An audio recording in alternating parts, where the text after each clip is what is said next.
అందరికీ welcome to our channel. Previous సెషన్స్‌లో మనం డెసిషన్ మేకింగ్ స్టేట్మెంట్స్ చూసాము. అలాగే లూప్ కంట్రోల్ స్టేట్మెంట్స్ కూడా చూసాం కదండీ! ఈరోజు సెషన్ నుంచి మనం జంప్ కంట్రోల్ స్టేట్మెంట్స్ అనేవి చూసేద్దాము. ప్రీవియస్ సెషన్స్ ఇంకెవరైనా చూడకపోతే కింద డిస్క్రిప్షన్‌లో లింక్ ఇస్తాను. ఎవరికైనా ఇంట్రెస్ట్ ఉంటే చూసేయండి. అలాగే మీ ఫ్రెండ్స్ ఎవరికైనా హెల్ప్ అవుతుంది అనుకుంటే ఈ సెషన్స్‌ని షేర్ చేయండి. ఇంకా సబ్స్క్రైబ్ చేసుకోకపోతే సబ్స్క్రైబ్ చేసుకుని పక్కనే ఉన్న బెల్ ఐకాన్‌ని క్లిక్ చేసేయండి. ఓకే, ఇంక లేట్ చేయకుండా సెషన్‌ని స్టార్ట్ చేసేద్దాము. జంప్ కంట్రోల్ స్టేట్మెంట్స్ అని చెప్తాం. జంప్ కంట్రోల్ స్టేట్మెంట్స్ ఏంటి అంటే ఇది మనకి కంట్రోల్ స్టేట్మెంట్స్‌లో థర్డ్ టైప్ అన్నమాట. థర్డ్ టైప్‌లో మనకి జంప్ కంట్రోల్ స్టేట్మెంట్స్ అండి. ఈ జంప్ కంట్రోల్ స్టేట్మెంట్స్ ఎందుకు యూజ్ అవుతాయి అంటే ప్రోగ్రామ్ కోడ్‌లో ఒక పార్ట్ ఆఫ్ కోడ్ నుంచి ఇంకొక పార్ట్‌కి జంప్ చేయడం కోసం. అంటే నార్మల్ ఫ్లో ఎలా ఉంటుందో ప్రోగ్రామ్ యొక్క ఫ్లో అనేది ఎలా ఉంటుందో దాన్ని కంట్రోల్ చేస్తుంది కదా! జంప్ స్టేట్మెంట్స్ ఏంటి అంటే ఒక పార్ట్ ఆఫ్ కోడ్ నుంచి అనదర్ పార్ట్‌కి ఇది జంప్ చేయడం కోసం యూజ్ చేస్తామన్నమాట. అంటే ప్రోగ్రామ్‌లో ఎక్కడికైనా సరే ఇది జంప్ చేయగలదు. మనం ఇచ్చిన కండిషన్స్‌ని బట్టి. ఇందులో మనకి 3 టైప్స్ ఉంటాయి. Break statement, continue statement and go to statement. వీటి గురించి విడివిడిగా చూద్దాం చూడండి. ఇప్పుడు first break statement. Break statement ఏంటి అంటే ఒక సర్టెన్ కండిషన్ ఇస్తామండి మనం. అంటే మనం లూప్ లూప్ అంటే మనకి తెలిసిందే కదా, రిపీట్ అవుతూ ఉంటుంది. ఇలా రిపీట్ అవుతున్న కండిషన్స్‌లో మనం ఒక కండిషన్ ఇస్తాము. ఇది ఏం చేస్తుంది అంటే బ్రేక్ చేస్తుంది. ఫర్ ఎగ్జాంపుల్ 1 to 10 నెంబర్స్ మనం ప్రింట్ చేయాలి అని ఇచ్చామండి. అప్పుడు మనం కండిషన్ ఏమి ఇచ్చామంటే break condition i is equal to 6 అయితే బ్రేక్ అవ్వాలి అని చెప్పి కండిషన్ ఇచ్చాం. అప్పుడు ఏమవుతుందంటే 1 to 5 నెంబర్స్ అనేవి ప్రింట్ అవుతాయి.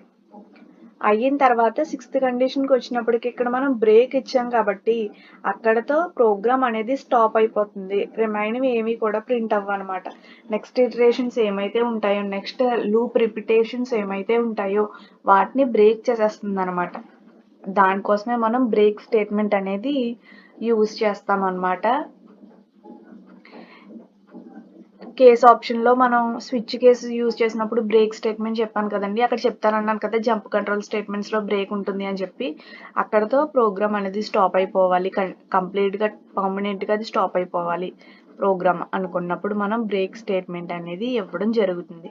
ఈ బ్రేక్ స్టేట్మెంట్ బ్రేక్ అయిపోయిన తర్వాత నెక్స్ట్ ఇటరేషన్స్ ఏమైతే ఉంటాయో అవి ఎగ్జిక్యూట్ అవ్వవన్నమాట. కానీ నెక్స్ట్ లూప్ ఆ బ్లాక్ ఆఫ్ కోడ్కి మాత్రం అవ్వవు. ఒకవేళ సేమ్ ప్రోగ్రాంలో నెక్స్ట్ వేరే ఇటరేషన్ వేరే లూప్ ఏమన్నా ఉంటే కనుక అది కంటిన్యూ అవుతుంది. ఓన్లీ దీనికి సంబంధించిన లూప్ మాత్రమే కంటిన్యూ అవ్వదు అనమాట. నెక్స్ట్ వచ్చేసి సింటెక్స్ చూడండి. సింటెక్స్ మనకి బ్రేక్ స్మాల్ లెటర్స్ అండి, బ్రేక్ ఇలా. నెక్స్ట్ దీనికి సంబంధించిన ఫ్లో చార్ట్. ఫస్ట్ మనం ఇక్కడ కండిషన్ ఇచ్చాం. కండిషన్ అనేది ట్రూ అయినప్పుడు ఆ బ్లాక్కి సంబంధించిన కోడ్ అనేది ప్రింట్ అయింది. నెక్స్ట్ మళ్ళీ లూప్కి వెళ్ళింది కండిషన్, మళ్ళీ ఇలా చెక్ చేస్తూ ఉంటుంది. ఒకవేళ ఇఫ్ ఇన్ కేస్ కండిషన్ అనేది ఫాల్స్ అయింది అనుకోండి, ఫాల్స్ అయితే మనకి బ్లాక్ కోడ్ అనేది స్టాప్ అయిపోతుంది. అది ఎలాగో జరిగింది. ఇప్పుడు బ్రేక్ స్టేట్మెంట్కి వచ్చినప్పటికి ఏమవుతుంది, ఈ లూప్ అనేది కంటిన్యూ అవుతున్నప్పుడే ఇంకొక కండిషన్ కూడా చెక్ చేసిద్ది కదా. i ఈజ్ ఈక్వల్ టు 6 అని ఇందాక చెప్పాను కదా, ఆ కండిషన్ ట్రూ అయింది అనుకోండి, ఇక్కడ బ్రేక్ స్టేట్మెంట్కి వస్తుంది. ఈ బ్రేక్ స్టేట్మెంట్లో మనకి ప్రోగ్రామ్ అనేది బ్రేక్ అయిపోతుంది, స్టాప్ అయిపోతుంది. నెక్స్ట్ బ్లాక్ ఆఫ్ కోడ్ అనేది ఏది ఎగ్జిక్యూట్ అవ్వదన్నమాట. ఇది మనకి బ్రేక్కి సంబంధించిన ఫ్లో చార్ట్ అండి. నెక్స్ట్ ఒక ఎగ్జాంపుల్ చూద్దాము. ఇక్కడ చూసారు కదా, 1 to 10 నెంబర్స్ అనేవి ప్రింట్ చేయాలి. కానీ i అనేది 6 అయితే స్టాప్ ద లూప్ అనేది స్టాప్ అయిపోవాలి అని చెప్పేసి కండిషన్ అనేది ఇచ్చాము ఇక్కడ. ఇది i అండి. First hash include stdio.h void main ఇచ్చాము. నెక్స్ట్ ఇంట్ అని చెప్పేసి ఒక నెంబర్ ఇచ్చాము, i అనే నెంబర్. ఇంటీజర్ టైప్ వాల్యూ కాబట్టి ఇంట్ అనే డేటా టైప్ యూజ్ చేసాము. For i is equal to 1, i less than or equal to 10, i plus plus. For loop అనేది ఇక్కడ యూజ్ చేసాము. నెక్స్ట్ ఇక్కడ మనకి బ్రేక్ స్టేట్మెంట్ రావాలి కాబట్టి ఇఫ్ అని యూజ్ చేసి మనకి i ఈజ్ ఈక్వల్ టు 6 అయితే స్టాప్ బ్రేక్ అయిపోవాలి అని చెప్పి ఇక్కడ కండిషన్ ఇచ్చాం. ఇక్కడ ప్రింట్ఎఫ్ అని చెప్పేసి i ఐ వాల్యూస్ ఏమైతే ఉన్నాయో అవి ప్రింట్ అవ్వాలి అని చెప్పేసి ఇచ్చాం. ఇక్కడ చూడండి i ఈజ్ ఈక్వల్ టు 1, ఈ కండిషన్ అనేది ట్రూ అయిపోయింది. ఫస్ట్ మనకి 1 అనేది ప్రింట్ అయిపోయింది.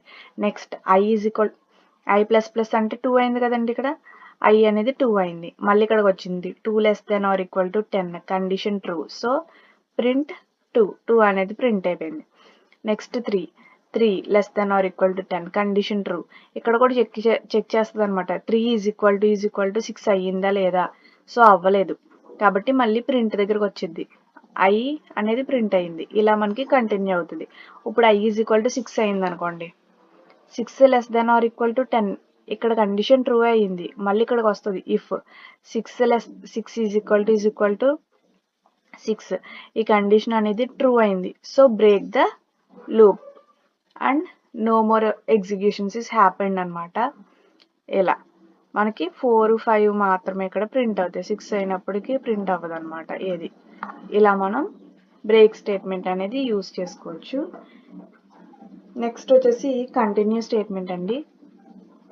ఈ కంటిన్యూ స్టేట్మెంట్ ఎందుకు యూజ్ చేస్తాము అంటే ఒక బ్లాక్ ఆఫ్ కోడ్ అనే దాన్ని మధ్యలో ఒక వాల్యూ అనే దాన్ని స్కిప్ చేయాలనుకోండి, జంప్ చేయాలి.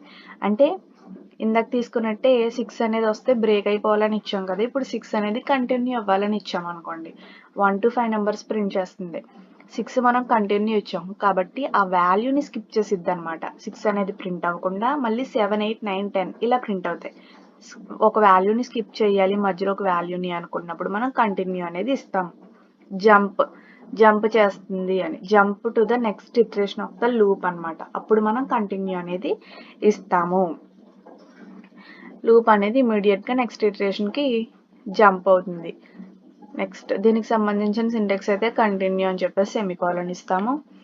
నెక్స్ట్ ఇది చూసారు కదా ఫ్లో చార్ట్. ఇది లూప్ బాడీ ఏదైతే ఉందో అది ఇస్తాము. కండిషన్ ఇస్తాం. ఈ కండిషన్ ట్రూ అయింది అనుకోండి, ఇలా కంటిన్యూ అవుతూ ఉంటుంది. ఒకవేళ కండిషన్ అనేది మనం ఇచ్చిన కండిషన్ కి ఇఫ్ కండిషన్ కి ఈక్వల్ అయింది అనుకోండి, అప్పుడు ఏమవుతుంది, ఒక వాల్యూ స్కిప్ అయ్యి నెక్స్ట్ ఇటరేషన్ కి అది కంటిన్యూ అవుతుంది. ఒకవేళ కండిషన్ ఫాల్స్ అనుకోండి, ఏది కూడా ప్రింట్ అవ్వకుండా స్టాప్ అయిపోతుంది అనమాట. నెక్స్ట్ దీనికి సంబంధించిన ప్రోగ్రామ్ అండి. ప్రోగ్రామ్ 1 to 10 నెంబర్సే 5 అనేది డిస్ప్లే అవ్వకుండా చూడాలి మన ప్రోగ్రామ్ లో. #include stdio.h ఇచ్చాము, void main ఇచ్చాము, ఇక్కడ int i అని ఇచ్చాము, ఫర్ లూప్ యూజ్ చేసాము. ఇక్కడ ఫర్ అన్న వైల్ అన్న ఏదన్నా యూజ్ చేయొచ్చు. i is equal to 0, i less then 10, i plus plus. ఇక్కడ ఈజ్ ఈక్వల్ టు పెట్టాము అనుకోండి 1 to 10 నెంబర్స్ కింద ఉంటుంది అనమాట. ఇక్కడ if i is equal to 5 అయితే కంటిన్యూ అని చెప్పి ఇవ్వాలి. ప్రింట్ నెంబర్స్ ఆర్ అని చెప్పేసి %d ఏదైతే ఉంటుందో నెంబర్ అనేది దాన్ని రీడ్ చేసి ఐలో ఉన్న వాల్యూని ప్రింట్ చేయాలి మనకి. ఇక్కడ చూడండి first i is equal to 0 తీసుకున్నప్పుడు 0 less than 10 condition true. Next ఇక్కడికి వస్తుంది 0 ఈజ్ ఈక్వల్ టు 5 కండిషన్ అనేది ఇక్కడ ఫాల్స్ కాబట్టి మళ్ళీ ప్రింట్ ఎఫ్ దగ్గరకు వచ్చేసి i వాల్యూలో ఏమైతే ఉంటుందో అది ప్రింట్ చేసింది.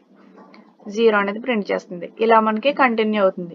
ఇక్కడ i ఈజ్ ఈక్వల్ టు 5 వచ్చేసింది అనుకోండి, 5 ఈజ్ ఈక్వల్ టు మనకి 5 ఈ కండిషన్ అనేది ట్రూ అయిపోద్ది.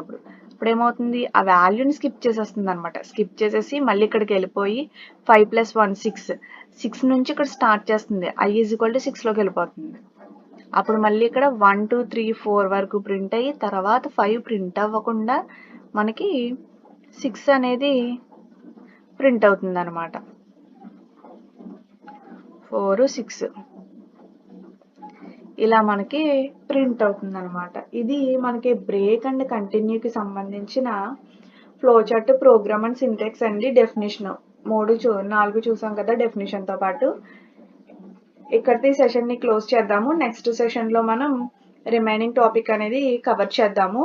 మీ ఫ్రెండ్స్ ఎవరికన్నా హెల్ప్ అవుతుంది అనుకుంటే వాళ్ళకి షేర్ చేయండి. అర్థమైందని అనుకుంటున్నాను. దట్స్ ఇట్ అండి. Thank you for watching.